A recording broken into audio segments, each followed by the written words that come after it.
सास बहू की नोक-झोंक तो चलती ही रहती है, मगर जब बहू गोरी कौवी जैसी मिल जाए तो सास को सीधा कर देती है। कालू कौवे ने गोरी कौवी से अपनी पसंद की शादी की हुई थी। उसकी माँ अपने बेटे की शादी अपनी बहन की बेटी से करना चाहती थी। उसी वजह से गोरी की सास अपनी बहू को पसंद न करती थी। हरियाली तोती, तुम चिंता ना करो, तुम बस मेरे कालू के लिए कोई कौवी ढूंढो। बस थोड़े ही दिनों में मैं बहू को इतना तंग करूंगी कि वो खुद ही घर छोड़कर चली जाएगी। मुझे तो तुम्हारी बहू बहुत चातर लगती है, इतनी आसानी से वो तुम्हारा पीछा नहीं छोड़ेगी। उधर घर में बैठा गोरी का पति कालू कौवा अपनी पत्नी को समझा रहा था। माँ की तबीयत कड़वी जरूर है, आहिस्ता आहिस्ता ठीक हो जाएगी। पति जी, आप चिंता न करें, मुझे पता है हमने शादी सासू माँ की इच्छा से नहीं की, इसलिए सासू माँ कुछ दिन ऐसे तो करेगी ही, मगर तुम देखना सासू माँ तीर की तरह सीधी हो जाएगी। अब सासू माँ अपनी बहू से लड़ने का कोई ना कोई बहाना ढूंढ रही थी। जब उसका बेटा घर पर ना होता, सास अपना काम शुरू करती। यहाँ मैंने अपने लिए लड्डू रखे थे, वो किस चुड़ैल ने खा लिए। सासू माँ जी, इस घर में 2 चुड़ैलें ही तो रहती हैं, एक मैं और दूसरी तुम। शीशे में जाकर देख लो किस चुड़ैल ने खाए हैं। गोरी भी अपनी सास से 2 हाथ आगे थी। वो लड़ाई में कभी भी अपनी सास को जीतने ना देती। एक दिन हरियाली और गोरी की सास नदी पर बैठी हुई थीं। ये काम बातों से नहीं होने वाला, मेरे पास आओ, मैं तुम्हें बहू को घर से निकालने का आसान तरीका बताती हूँ। फिर हरियाली गोरी की सास के कान में कोई बात कहती है और गोरी की सास हंसने लग जाती है।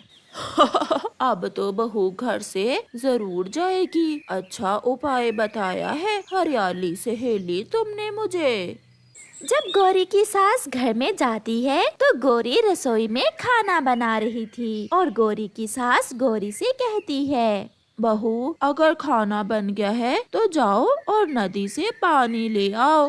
मैं पानी ले आती हूँ, मगर सास जी पीछे से सारा खाना ना खा जाना, अब इतनी भी बुरी नहीं हूँ मैं। गोरी मटका उठाकर नदी से पानी लेने चली जाती है और गोरी की सास रसोई में जाकर पहले तो पेट भर के खाना खाती है और फिर बाद में गोरी के बनाए हुए खाने में मुट्ठी भरकर नमक की डाल देती है। अब तो बहू मेरे बेटे से पिटेगी और मैं खुश होंगी देखकर। शाम को जब कालू कौवा काम से घर आता है तो वो अपनी पत्नी से कहता है, गोरी, जल्दी से खाना लगाओ, बहुत भूख लगी है। मैं लाई, मैंने आज आपके लिए स्वादिष्ट खिचड़ी बनाई है। गोरी खाना लगा देती है। कालू कौवा पहला ही नवाला मुंह में डालता है तो वो खांसने लग जाता है। छी छी, ये किसने खाना बनाया है? ये तो खाना नहीं, जहर है, सारा नमक ही नमक है खाने में। गोरी एक नवाला मुंह में डालकर देखती है। छी छी, ये कैसे हो सकता है? इसमें तो सच में नमक बहुत ज्यादा है। शायद मैं भूल गई और मैंने 2 बार नमक डाल दिया, मुझे माफ कर दें पति जी। अगर ऐसे रोज रोज खाना जाया करोगी तो तुम कंगाल कर दोगी मुझे। ये तो शुरुआत है बहू, अब तो जाएगी, तू जाएगी इस घर से और मैं शादी करूंगी अपने बेटे की अपनी बहन की बेटी से। ऐसे 2-3 दिन गुजर जाते हैं और फिर हरियाली गोरी की सास को एक नया उपाय बताती है। छुप कर करना ये सब, कहीं तुम्हारी बहू देख ना ले। जैसे मैंने छुपकर खाने में नमक मिलाया था, ऐसे ही ये काम भी करूंगी। गोरी की सास घर जाकर बहू पर नजर रखती है। गोरी कौवी अपने पति की पैंट इस्त्री कर रही थी। कालू उसे आवाज देता है, गोरी, गोरी, बात सुनो, मेरा बैग कहाँ है? रुके, मैं अभी देती हूँ। गोरी स्त्री सीधी खड़ी करके अपने पति को बैग देने जाती है। सास जी तो इसी मौके की तलाश में थी। वो जल्दी से जाकर गरम गरम इस्त्री पैंट के ऊपर रख देती है और जल्दी से रसोई में चली जाती है। ये देखें, सामने ही तो पड़ा है आपका बैग और आपको दिखाई भी नहीं दे रहा। गौरी, कुछ जल रहा है, ये बू किस चीज की है? हाय, मैं मर गई। आपकी पैंट। गोरी भागी हुई जाती है, मगर कालू की पैंट में तो इस्त्री छप चुकी थी। पीछे से कालू कौवा भी आ जाता है। माँ ठीक ही कहती हैं, अगर मैंने अपनी मौसी की बेटी से शादी की होती तो बहुत अच्छा होता। मेरी तो किस्मत ही खराब थी, जो तुम पागल से मैंने शादी कर ली। मगर गौरी को इस बार कंफर्म था कि वो स्त्री सीधी खड़ी करके गई थी। कालू गुस्से में काम पर चला जाता है। सासू माँ, अब ऐसे नहीं समझोगी आप, मुझे आपको सीधा करना होगा, और वो भी प्यार से। गौरी कव्वी जल्दी से अपने भाई के घर जाती है। भाई, आपको अपनी बहन का घर बसाने के लिए एक झूठ बोलना होगा। गौरी का भाई तो पहले ही ऐसे कामों में माहिर था। अपनी बहन के लिए एक क्या, मैं तो लाखों झूठ बोल सकता हूँ। फिर गौरी कव्वी अपने भाई को अपनी योजना बताती है। ऐसे झूठ बोलना जैसे तुम सच बोल रहे हो, फिर ही मेरी सास मुझसे खुश होगी। मेरी बहना, तुम चिंता ही ना करो, मैं तो इसे भड़कर भी झूठ बोल दूंगा। गौरी अपने घर चली जाती है और फिर दूसरे दिन गौरी कव्वी का भाई अपनी बहन के घर आता है। उसके पास मिठाई भी थी। गौरी बहन, कहाँ हो? जल्दी आओ। बहन के घर में आकर ऐसे शोर नहीं करते, अगर तुम्हारे जीजा जी आ गए तो जूते मार मार कर तुम्हें घर से निकाल देंगे। बड़ी माँ, बात ही ऐसी है, हमारे पिताजी के 3 आमों के बाग थे और 2 अंगूरों के। मैं अपनी बहन को हिस्सा देने आया हूँ उसका, बस इन कागजात पर अंगूठा लगवाना है अपनी बहन का। ये सब सुनकर सासू माँ तो खुशी से पागल हो जाती है। गौरी भी रसोई से आ जाती है। भाई, मेरे भाई, क्या सच में तुम पिता की जायदाद में से मेरा हिस्सा देने आए हो? मेरा बेटा सच्चा ही था, मेरी बहू तो सोना निकली और मैं अपनी बहू को मटी समझती रही। कालू भी घर आ जाता है। बहू, मुझे माफ कर देना, मैंने आपको बहुत तंग किया, कई बार हंडिया में नमक डाला, तुम्हारे पति की पैंट जलाई और बहुत कुछ किया। मुझे क्या पता था कि मेरी बहू की इतनी जायदाद है। सुन लिया पति जी, माँ ने खुशी के मारे सारा सच बता दिया है और आपने अपने कानों से सुन भी लिया है। बूढ़ी माँ जी, मैं तो मजाक कर रहा था, अगर हमारे पास ये सब होता तो मेरी बहन इतने जुल्म क्यों सहती आपके? माँ, आपने बहुत बुरा किया है मेरी पत्नी के साथ, आज मेरी आंखें खुल गई हैं। चलो गौरी, अब हम यहाँ नहीं रहेंगे। फिर गौरी की सास रोने लग जाती है। अब मैं कुछ ऐसा नहीं करूँगी। बेटा, मुझे छोड़कर मत जाओ, मुझे छोड़कर मत जाओ बेटा। सासू माँ, अगर आप ये सब सच कह रही हैं, तो आज से मैं आपकी बेटी और आप मेरी माँ, हम इसी घर में मिलजुल कर रहेंगे। फिर गौरी कव्वी और उसकी सास गले लग जाती हैं। देखा जीजा जी, जो काम आपसे नहीं हुआ मैंने मिनटों में कर दिया। और फिर वो सब हंसने लग जाते हैं। कालू कव्वे की पत्नी गौरी कव्वी कुछ दिन पहले गरम गरम जलेबियाँ ज्यादा मात्रा में खा लेने से मर गई थी। कालू कौवा अब सुधर गया था, क्योंकि अब वो कुछ करने लायक रहा ही ना था। वो अब बूढ़ा हो गया था। अब बिगड़े हुए थे उसके 2 बेटे, जग्गू और बग्गू। जग्गू और बग्गू, मैं 2 दिन से भूखा हूँ और तुम दोनों में से कोई भी मेरे लिए भोजन लेकर नहीं आया। पापा पापा, मैं तो कल आपके लिए भोजन लाया था। तुमने मुझे तो कुछ भी नहीं दिया खाने को। पापा सॉरी, मैं भोजन लाया तो था, मगर घर के पास आकर मुझे फिर से भूख लग गई और मैंने वो भोजन भी खा लिया। दफा हो, मुझे तुमसे यही उम्मीद है। और बग्गू, तुम भी मेरे लिए कुछ नहीं लाए। पापा पापा, मैं तोते के घर से अमरूद चोरी करके भागा था कि मेरा सर एक पेड़ से टकरा गया और वो अमरूद नदी में गिर गया। आप ऐसा करें, जाकर नदी से ढूंढ कर वो अमरूद खा लें। मैंने बहुत मुश्किल से पाल पोस कर तुम्हें बड़ा किया, सारी जिंदगी बुरे काम किए, सब पर जुल्म किया, जो भी किया तुम्हारे लिए किया। मुझे क्या पता था कि बड़े होकर तुम इतने नालायक निकलोगे। पापा, अब हम जाएं, मुझे बहुत भूख लगी हुई है और मैं आज आपके लिए भी भोजन लेकर आऊंगा। जोगू भाई, मुझे बहुत नींद आ रही है, मैं सोने लगा हूँ, आप मेरे लिए भी भोजन ले आना। ऐसा कहते हुए बग्गू सो जाता है। अगर बग्गू भोजन लेने नहीं जाएगा तो मैं भी नहीं जाऊंगा, मैं भी सोने लगा हूँ। ऐसे जग्गू भी अपने घोंसले में सो जाता है। किसी ने सच ही कहा है, जो बोया है वो काटना तो पड़ेगा। कालू निराश होकर अपने घर से निकल जाता है। कालू, आज तुम मुझे कुछ ज्यादा ही परेशान दिख रहे हो। कालू भैया, क्या बात है? कहीं गोरी की याद तो नहीं सता रही?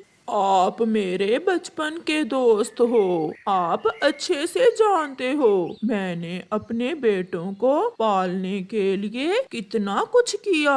मैं चोर बन गया उनका पेट पालने के लिए, मगर अब जब वो बड़े हो गए हैं तो वो मेरे लिए भोजन तक नहीं ला सकते, और तो और वो तो मुझे पानी का एक गिलास तक नहीं देते। कालू, हराम की कमाई से पाली हुई संतान हमेशा ऐसा ही करती है। मुझे अच्छे से याद है, तुम भी अपने माँ बाप के साथ ऐसा ही किया करते थे। समय गुजर गया चिड़िया, गुजरा समय अब मेरे हाथ आने वाला नहीं। जो हुआ मैं वो सब भूल जाना चाहता हूँ और अपने किए पर पछता रहा हूँ। मेरे पास एक उपाय है कालू, जिससे तुम्हारे बेटे तुम्हारी अच्छे से सेवा करेंगे। कबूतर, बताओ यार, मैं बहुत परेशान हूँ। अपने बेटों से कहो कि तुम्हारे पास एक खजाना है, मगर उस खजाने के बारे में तुम उन्हें मरने से 2 दिन पहले ही बताओगे। ऐसे आपके बेटे मरने दम तक आपकी खूब सेवा करेंगे। यार कबूतर, बात तो ठीक है तुम्हारी, ऐसे लालच में आकर वो मेरी सच में अच्छी सेवा करेंगे, मैं ऐसा ही करता हूँ।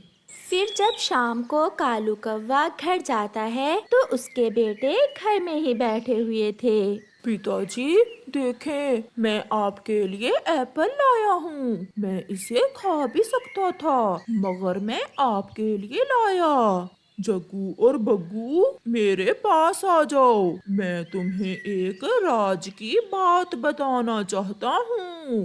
पापा जी, बताइए बताइए, जल्दी बताइए पिताजी, क्या बात है? मैंने जवानी में तुम्हारे लिए एक खजाना छुपाया था पहाड़ों में, और मैं वो खजाना अब तुम्हारे हवाले करना चाहता हूँ।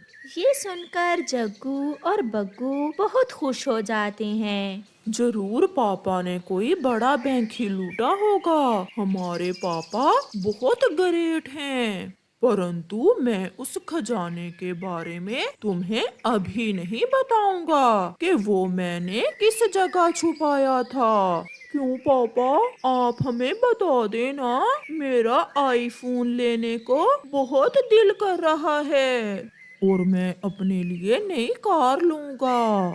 मैं उस खजाने का तुम्हें मरने से 2 दिन पहले ही बताऊंगा। अगर अभी बता दिया तो तुम मेरी सेवा नहीं करोगे। हम आपके बेटे हैं पिताजी, हम सेवा नहीं करेंगे तो कौन करेगा आपकी। आप सेब खाइए और मैं आपके लिए नारियल पानी लेकर आता हूँ। फिर उस दिन के बाद जग्गू और बग्गू अपने पिताजी का बहुत ख्याल करने लगे। वो अपने पिता के लिए अच्छे अच्छे भोजन लाते और हर तरह से ख्याल रखते। पिताजी, आपके पंख थोड़े से सफेद हो गए हैं। मैं आज काला रंग लाकर लगाता हूँ आपके पंखों पर। और पिताजी, मैं आपका सर दबाता हूँ। मेरी दवा खत्म हो गई है, पहले मुझे दवा ला दो। जग्गू दवा लेने चला जाता है। पिताजी, मैं दूध लाता हूँ और आपके लिए चाय बनाता हूँ। कबूतर, 20 रुपए का दूध दे दो और इसमें मलाई भी डाल देना। मैंने अपने पिताजी के लिए लेकर जाना है। वाह बग्गू, अब बड़ी सेवा कर रहे हो पिताजी की। क्या लालच है? मेरे पिताजी के पास एक बड़ा खजाना है और पापा जी वो खजाना हमें अपने मरने से 2 दिन पहले देंगे। अगर पिताजी की सेवा करेंगे तो फिर ही हमें कुछ मिलेगा। ऐसा कहते हुए बग्गू दूध लेकर चला जाता है। सुना चिड़िया, अब तो कालू को दूध भी मिलता है। कबूतर भैया, वैसे मानना पड़ेगा आपका उपाय काम कर गया। ऐसे ही कुछ महीने गुजर जाते हैं। जग्गू और बग्गू एक पेड़ पर बैठे हुए थे जब जग्गू अपने छोटे भाई बग्गू से कहता है, यार बग्गू, न जाने पिताजी कब मरेगा और कब हमें खजाने के बारे में बताएगा। जब से हम पापा की सेवा कर रहे हैं, पापा तो पहले से भी जवान हो गया है। ऐसे तो पापा जी मरने वाले नहीं। एक उपाय है मेरे पास। क्या जग्गू, जल्दी बताओ। हम पापा को जहर देकर मार देते हैं और खजाना आपस में आधा आधा बांट लेंगे। मैं सब समझ गया और पापा मरने से पहले पहले हमें खजाने का तो बता ही देंगे। तो फिर तुम कोई मीठा सा अमरूद लेकर आओ और मैं बुलबुल से जहर लेकर आता हूँ। फिर वो दोनों वहाँ से चले जाते हैं। तोता पीछे बैठा जग्गू और बग्गू की बात सुन लेता है और वो तुरंत जाकर कालू कौवे को बता देता है। यार तोते, वो बहुत बुरे हैं, इतना तो मुझे पता है। मगर वो मुझे मारने का ही सोच लेंगे, ये तो मैंने ना सोचा था। अब ध्यान रखना, मैंने जो सुना वो तुम्हें बता दिया। बुलबुल आंटी, हमारे घर में चूहे बहुत आ गए हैं। चूहे मारने वाली जहर तो दे दें। ये ले, इसे संभाल कर रखना, ये जहर बहुत खतरनाक है। फिर जग्गू जहर लेकर घर आता है। कालू कौवा भी सोने का नाटक कर रहा था। जग्गू, पापा सो रहे हैं, क्या तुम जहर ले आए हो? हाँ, और अमरूद कहाँ है? ये रहा। फिर जग्गू अमरूद पर जहर लगाता है। जग्गू, याद है ना अपना वादा, खजाना आधा आधा करेंगे। याद है, याद है। पिताजी, मेरे पिताजी, उठें, अमरूद खा लें। मैं आपके लिए मीठा मीठा अमरूद लाया हूँ।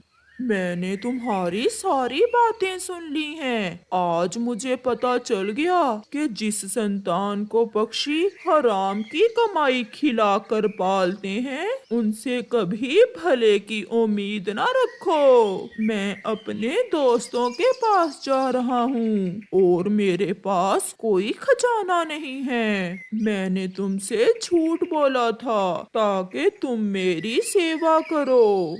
फिर कालू वहाँ से चला जाता है। वो अपने दोस्तों के पास चला जाता है। प्यारे दोस्तों, इस कहानी से हमें सीख मिलती है कि हमेशा अपनी संतान को मेहनत और ईमानदारी की कमाई खिलाओ, क्योंकि हराम की कमाई खाने से पक्षी जग्गू और बग्गू ही बनते हैं।